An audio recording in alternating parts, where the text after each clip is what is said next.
La de la mala suerte siempre soy yo, she thought. Of course, this would happen now. José Alfredo had invited her to the quinceañera of Dulce Ramirez. He was not given to socializing, and the girl was not a relation. As such, the invitation was a great concession. An overture, really. He had asked Pilar as a peace offering after months of her unspoken grievances. That suited her very well. Everyone in the Caimanes neighborhood would see that. Though Pilar was 8 months pregnant, with their second child, her husband yet treated her as a lover. Only, the quince was the third Saturday in August. Pilar woke the morning of the dance with feet gone puffy as fresh biscuits. Now she sat on the front steps of her comadre Romy Muñoz's house, pouring Epsom salt into the bucket while her 5-year-old son Joselito zinged pecans into the street. Half the neighborhood was probably watching her, but what could she do? Romy was cooking beans for the evening festivities, so the house was like a sauna. Leave them in for at least 30 minutes, Romy said from behind the kitchen screen door. If it doesn't work, I'll lend you a pair of mine. All right, Pilar agreed, a little queasy from the heavy pork fat scent of the simmering beans. But get out of the kitchen or I'll have to do your hair all over again. Ya mero. Romy disappeared into the kitchen again. Pilar rolled her eyes. It wouldn't be a minute, she knew. She'd arranged Romy's hair in pin curls, carefully wrapped the hairdo in a kerchief. But it would be flat by the time the party started.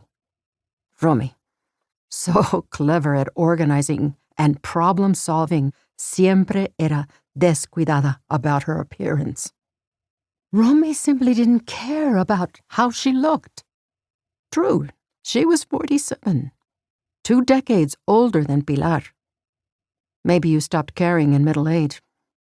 Maybe it happened along with a thickening waist and canas. Still, Pilar couldn't imagine not caring about her looks at any age. Pilar flexed her toes in the water, willing them back to normal size. Romy's shoes were likely serviceable rather than elegant, but what else was there? None of Pilar's own shoes fit, except her battered old huaraches. The idea of wearing them to the dance appalled her. She'd put together a smart outfit for tonight, a dark blouse patterned with tiny yellow daisies and an oversized gold collar bow. A pair of trim black cotton trousers. She'd sewn an elastic panel into the waist just for this party. She'd wear her hair loose, parted in the middle, with rosette curls at each side of her forehead, just like Maria Felix. Joselito darted her way, plunging a handful of pecans between her puffy feet. Water splashed them both in the face. He chortled, hair plastered to his forehead, a damp stain across the front of his shirt like a bib. No, mijo, she scolded, but without conviction. Her head was tender in the oppressive heat, and her own voice sharpened the pain. Joselito grabbed a fold of her cotton dress and punched the water again. Joselito, she murmured, trying to pull his fingers loose. Be good for Mommy. She should stay home tonight. She was that tired already. Why would anyone want to have a celebration in the full zenith of La Canicula, the scorched earth misery of the hottest weeks of the year? Every day, so wretched that the neighborhood dogs crept beneath houses to pant out their misery.